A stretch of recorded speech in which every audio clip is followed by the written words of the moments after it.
7. Bonjour Adrien Gindre. Bonjour Brice. Votre invité ce matin, Nicolas Dupont-Aignan, président de Debout la France. Bonjour Nicolas Dupont-Aignan. Bonjour Adrien Gindre. On va parler bien sûr d'abord de ces attaques contre les prisons qui se sont multipliées ces derniers jours avec, on l'a vu dans le journal, des tirs à l'arme automatique, des véhicules incendiés. Hier soir, le chef de l'État a fait cette promesse. Les auteurs seront retrouvés, jugés et punis, dit-il. Est-ce que vous faites confiance à nos policiers, à nos juges pour y parvenir? J'espère bien. Mais la vraie question, c'est quelle sera la punition quand on connaît le laxisme judiciaire incroyable. Vous savez, en fait, on paye quoi? On paye des années, des dizaines d'années de laxisme, c'est-à-dire de peines dérisoires, et il se croit tout permis. On paye aussi la faiblesse de notre budget pénitentiaire. J'avais proposé à la présidentielle 40 000 places supplémentaires. Je regardais les chiffres hier. L'Angleterre, de prison, l'Angleterre, moins peuplée que nous, a déjà près de 80 000 places. Nous sommes à 62 000 et dépense 111 € par habitant quand on en dépense 70. Il ne vous a pas échappé que précisément le ministre de la Justice en place dit on va non seulement faire des établissements pour les plus gros narcotrafiquants, des établissements même modulaires, disait-il il y a quelques jours, pour avoir des prisons plus agiles pour les détenus en fin de peine ou pour de courtes peines. Il y a une action qui est menée aujourd'hui. Emmanuel Macron avait promis, en 2017, vous vous en souvenez, 17 500 places. Et 15 000 places, pardon. 15 000. Il en a fait 4 500. En partie parce qu'il y a aussi des résistances. Oui, c'est toujours la faute des autres, mais quand il s'agit d'envoyer... Vous avez été maire, il y a plein de maires qui ne veulent pas de prison chez eux. On peut très bien faire des prisons d'opération d'intérêt général. Ils ont même fermé Clairvaux, qui est une prison en parfait état qui marchait. Ils l'ont fermée. Donc, ils n'ont pas fait le boulot. Maintenant, Darmanin a juste raison, et je m'en réjouis enfin, on a un ministre de la Justice qui semble vouloir remettre de l'ordre dans le système, a décidé ces prisons haute sécurité, très bien, on va voir donc comment vous le ça marche. soutenez là-dessus. Et 3 000 places. Mais 3 000 places, c'est dérisoire. Il en faut au moins 20 000 pour la surpopulation carcérale. Il faut bien commencer par 3 000 avant d'arriver à 20 000. Mais non, excusez-moi, est-ce qu'on veut traiter le problème? Parce que derrière le problème des prisons, vous le savez, c'est le problème de l'application des peines de justice. Pourquoi les magistrats libèrent des délinquants? Pourquoi il y a des remises de peine? Parce qu'il n'y a pas les places de prison.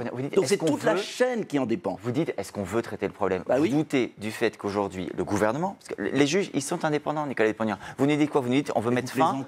Ah bon? Les juges sont obligés d'appliquer la loi au nom du peuple français sur les peines de prison. Quand il n'y a pas de place de prison, comment voulez-vous qu'ils appliquent la loi? Mais donc, qu'est-ce qui ne fonctionne pas? Pourquoi la question pénitentiaire est fondamentale? C'est parce que s'il n'y a pas les places de prison, la justice est embouteillée. Et il y a 80 000 peines qui ne sont pas appliquées en France. Donc pour vous, la solution... Ce que je demande absolument, c'est pas 3 000 places, c'est 40 000 places.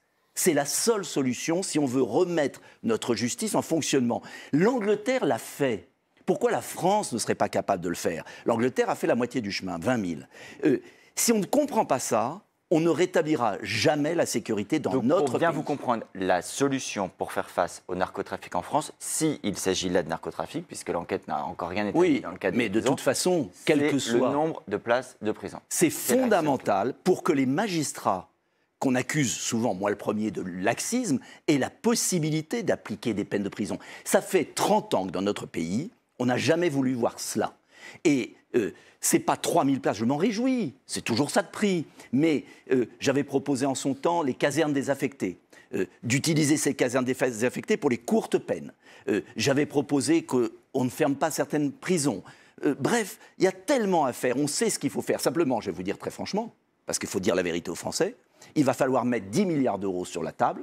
Et entre nous, plutôt que de donner de l'argent aux Ukrainiens et de gaspiller des milliards pour alimenter la guerre en Ukraine, moi je préférerais que le président de la République s'occupe de la sécurité en France. Ça veut dire quoi gaspiller des milliards, Nicolas Dupont-Aignan? Ça veut dire qu'on n'est pas traité d'assurer, on n'est pas capable d'assurer la sécurité dans notre pays.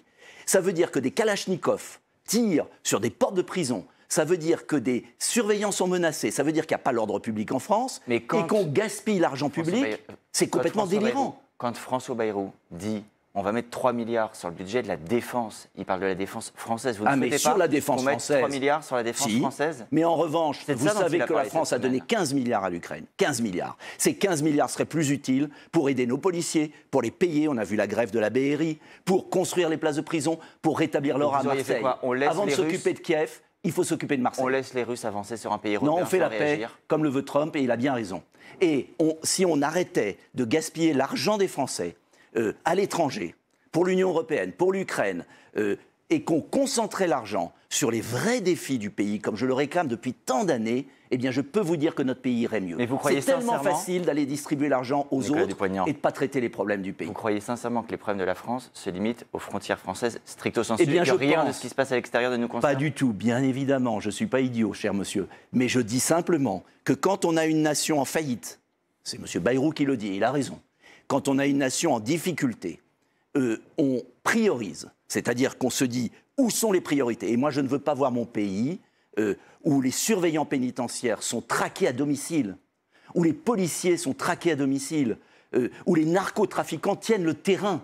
Alors avant d'aller tenir le terrain à Kiev, tenons le terrain à Marseille, tenons le terrain dans nos quartiers. Quand vous disiez, Nicolas Dupont-Aignan, là, en réaction aux présentations budgétaires du Premier ministre, oui aux économies, non à la caisse sociale. Ça veut dire quoi? Ça veut dire qu'on ne peut pas, on n'a pas le droit de demander d'efforts aux Français, on ne peut pas demander des efforts aux plus hauts revenus, à ceux qui bénéficient de niches fiscales, à ceux qui fraudent sur les arrêts de travail? Alors sur les fraudes, bien sûr, j'avais proposé, j'ai écrit un livre où va le pognon en 2022. 100 milliards d'économies. Donc on peut sans faire serrer la souffrir vis sur les arrêts de travail. Sur les arrêts de travail, bien sûr, quand ils sont abusifs. Ce que je dis simplement, c'est qu'il y a des dizaines de milliards d'économies à faire, de gaspillage, qui ne sont pas faites, alors qu'on veut faire souffrir les Français qui vivent au centime près.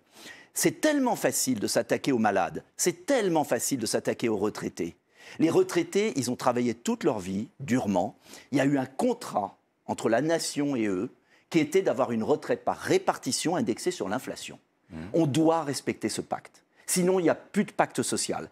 Et je pense qu'entre les fausses cartes vitales, 10 milliards d'euros, la transition énergétique qui nous coûte une fortune, 40 milliards dans le budget de l'État, alors qu'on est le pays qui émet le moins de gaz à effet de serre.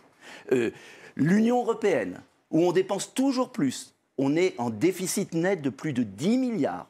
Il y a de quoi faire pour faire de vraies économies et pour éviter d'accabler nos concitoyens. Voilà, c'est simple, faisons d'abord les économies, et je ne parle même pas du coût de l'immigration, où on soigne gratuitement la terre entière, aux frais du contribuable.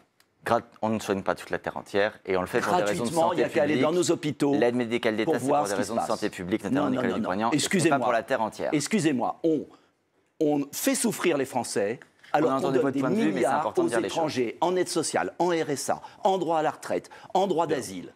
Est-ce qu'à un moment, les Français vont réagir, et est-ce qu'entre nous, l'opposition va quand même réagir? Moi, je vois les socialistes et le Rassemblement national évanouis. Il faut censurer ce gouvernement parce que ce ne sont pas ceux qui ont ruiné la France qui vont être capables de la redresser. Croyez-moi. Merci beaucoup Nicolas Dupont-Aignan, merci Adrien Jean.